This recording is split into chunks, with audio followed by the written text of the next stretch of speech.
Hey everyone, happy Monday. Thanks for tuning in to YouTube Live. I'm Waller's Wallet, and today we found out from Apple that they are going to be launching their Apple credit card, Apple Card. So let's see if this card is actually worth it for you. And as always, I'll be taking your questions towards the end of this video. So we're gonna start with some stuff that we currently still don't know on this card, and that is currently the sign-up bonus. Because because we're gonna find out maybe what that is closer to as this launches, but Apple, from what I've read on this, Apple has said they're probably not going to be offering a large sign-up bonus on this card or a bonus at all, which I think does make sense as it has no annual fee. So if it does come out with a bonus, my guess they're going to see something either an Apple-related discount or maybe like a $50 to $100 Apple Cash reward. Don't be expecting some iPhone or some big, large cashback bonus from this credit card. I think some of the one part that was very disappointing though is the earning rate. So let's talk about those earning rates because the Apple Card earns Apple Cash and Apple Cash is, cash back, which has some flexibility for you. But, and when your rewards are going to post every day. There's not going to be waiting for a statement at the end of your statement to get your rewards or anything along those lines, which we already see that with certain cards like Capital One. Barclay does that as well. So it's nothing new or groundbreaking for Apple to be offering this, especially since other cards already offer that. So right now it's going to be earning 3% back on Apple purchases, which include the App Store or other services, 2% cash back on all purchases made with Apple Pay, and then 1% cash back with the physical card. Now you can earn unlimited cash back with this credit card, but earning 2% cash back on Apple Pay really isn't anything special because you can already earn 2% cash back with other credit cards like the Citi Double Cash. There's even the PayPal credit card, even the Fidelity 2% cash back card. And that you can load into your Apple Pay wallet. You can earn 2% there. Or if you needed to use the physical card, you would also earn 2% cash back. And speaking of the physical card, it's made of titanium. Now, I'm sure you're going to hear plenty of people talk about the flex value of this credit card, but really, I don't really care that it's made of titanium, especially since Apple wants you to use this card through Apple Pay. It almost reminds me more of like the U.S. Bank Altitude Reserve when I reviewed that. Why would you make a card out of metal when you're wanting a card to be used through your mobile payment? Really, I think the flex value of credit cards are overrated. I'm all about the rewards and the benefits. Talk to me about those. I think that's where the real flex value is. So, the card itself has, which I think is interesting, it has no physical numbers, no security code, no expiration date, not even a signature. But if you needed to find that information, you actually can access it through your Apple Wallet. So if you need to maybe make an online purchase or maybe you're ordering, pizza or something, you can do that. But it's not going to be there on the physical card. I think that could cause problems, though, at certain restaurants where they can't see anything. So I'm curious to see how that actually plays out in real life situations, just from not having any information on the card except your name. So when it comes to redeeming your rewards, Apple Cash is Apple's, you can use your Apple Cash in the Apple Store, in the app, online. You can even transfer it to your bank. Now, I would say it's best to transfer it to your bank account and then pay off your credit card, because if you use it up front and it takes off your total, you're going to earn fewer rewards that way. So it's better to just deposit it back in your bank account and then go ahead and pay that off. Now, some other features of the card, which I was watching the keynote, I thought were pretty interesting, is that it calculates your interest in real time. So people can see how much interest it's accruing if you're someone who holds a balance. Now, I'll get to that in a few minutes as well. Now, it also will categorize and summarize your purchases, which I think is pretty nice, so people can see where they're spending. The only problem with that is if you're not using the Apple Card, you're not going to get to see all that breakdown. So if you're someone who uses 2, 3, even 4 different credit cards, it's only going to give you a snapshot of what you use on Apple Pay, not the entire picture. So it's only helpful if you stay committed to Apple. Frankly, I'm not as a whole. I like to use different cards. If you don't know where a purchase was made, you can use Apple. It'll show you on Apple Maps where your purchase was made. I do think that's somewhat nice though, because I've looked in my statements credits before, even looking online, and maybe a restaurant code's really funny. So you don't actually know where to see where that's coded. It'll pull up on a map. That is a nice feature. Also, with Apple, they show the true cost of your interest, which is meant to help reduce the interest you pay. I think it's a nice tool. for that to have, but it's not really anything spectacular. I'll get to that in a minute as well. So some of the big benefits of this card: has no annual fee, has no foreign transaction fees. It doesn't charge you a cash advance fee. There's no balance transfer fees, and there's no late fees. Pretty much Apple says there are no hidden fees with this credit card whatsoever. It's also going to be issued as a MasterCard, which I'm more of a fan of. Thankfully, it's not issued as an American Express, because then it would make it useless using internationally. But when you look down through their website when they're talking about this card, because the terms and conditions aren't released yet, Apple does mention that even though if there's no late fees, if you miss or you're late on a payment, you're going to be charged additional interest on your balance. So I don't even, there's no information yet to say what that is. But if you're going to be charged extra interest, isn't that somewhat charging you a late fee? Maybe it's not a standardized $25 fee, but it's still an extra amount of money you need to pay on if you were to miss your payment. So I'll be interested to see what that is when the terms and conditions actually come out on this credit card. And another thing Apple says is that their goal is to lower interest rates. But this card actually comes with interest rates between 13.25% to 24.25%.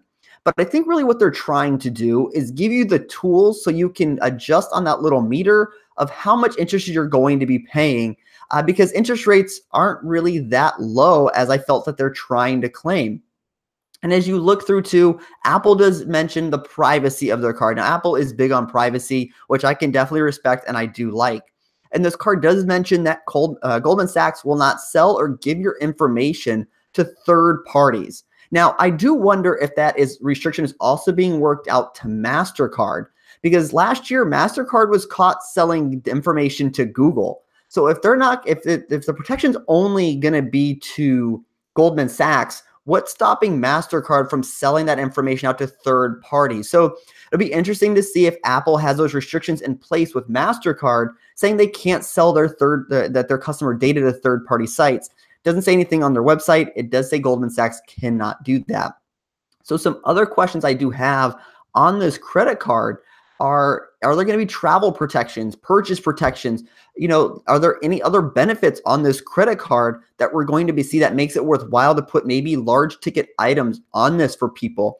If the answer is no, I think it's really hard to justify putting large purchases on it when you can purchase cards with extended warranty coverage, maybe purchase protection or price protection. And when you look at the pictures of this card, it does look like it's going to be just a MasterCard and not a World Elite MasterCard. So I do think that the benefits for travel protections or travel in general are going to be lower. Again, makes sense. It's a no annual fee credit card. But why is this card not worth it? Now, I'm on the bandwagon that this card is completely, I don't want to say complete garbage, but it's not worth a hard pull for people. No bonus. I think the earning rates are underwhelming. But from a perspective of reward earnings, it's not even the best card to use for Apple purchases.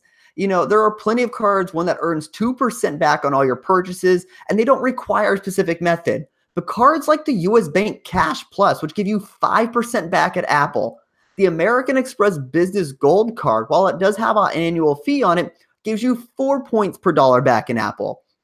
And if you're someone who's into using a mobile wallet for your payments, the Altitude Reserve gives you triple points on all your mobile wallet payments, which is 4.5% back on your purchases. So, and although that card does come with a higher annual fee as well, it does come with a slew of benefits. So I just don't think this card comes correct with having proper earning rates. I think if maybe they were to have 2.2 to 2.5% on Apple payments or through Apple Pay, it would make it more competitive to where people would really go, I think I want that credit card. But at just 2%, I don't think you can really justify getting this credit card for nothing that gives you any increased benefit, especially in Apple's world on Apple payments or even the Apple Store. But that all being said, I do think there are some people who could potentially benefit from this card. So if you're someone, I think while this is not a great card for someone who can pay their balances in full, and frankly, I'm on the side that you should not be opening reward credit cards because their interest rates are so high if you can't pay the balances in full. But regardless, people are going to apply for this card by the masses because people love Apple and they're going to soak up whatever Apple gives them. And that's just the way it's going to be. But if you're not going to be paying it off in full, the fact that you're not going to pay late fees, cash advance fees, or even foreign transaction fees, I think is pretty good because that's going to help save you money. Although Apple does say there could be higher interest rates on those balances, that you might have an extra amount. It is nice in the sense that you're not going to have those come against you because the fees for some of those can be really high for people, and it just definitely could not make it less of an advantage for you. But I think the last thing we should touch on about this card is what's going to happen to the people who currently have the Apple credit card from Barclay. Now, and the answer is we don't know yet, but I think there's a couple situations on what could happen. One, those card members could be transitioned over to Goldman Sachs, similar to what we saw with Citi and the Hilton card when American Express took over all those credit cards. So if that happens, your credit card would transition over to Goldman Sachs. You get yourself the titanium credit card if you really wanted it. But that's one option. Two, Barclay may be allowed to keep those credit card holders and grandfather into new Apple cards, and it'd go underneath the new earning rate.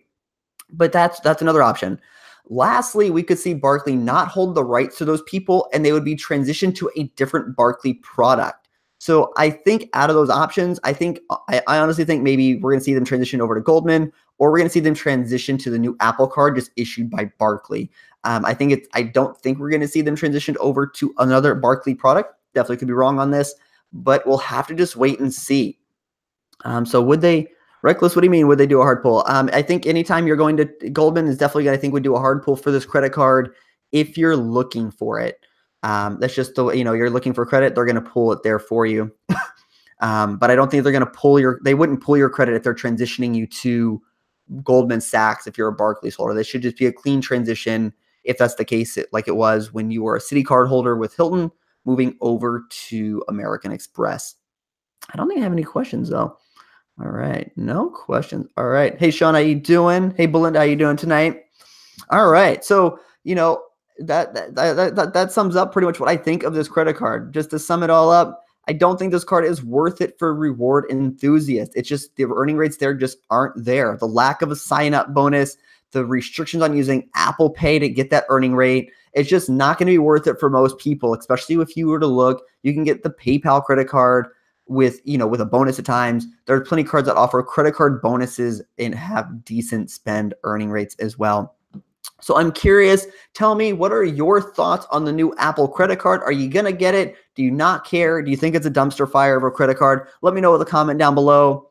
Hey everyone, I want to thank you for tuning in this YouTube live. If you like this video, consider giving it a thumbs up, or if you know somebody might benefit from this video, feel free to share it with them. And if you want to help support the channel, a simple way would be use a link on our website or in the descriptions below. Remember, I post new videos every Thursday. So if you like learning about credit cards, points, miles, cash back, or just flat out traveling for less, consider hitting the subscribe button down below. And I will see you all on Thursday. Safe travels and take care, everyone.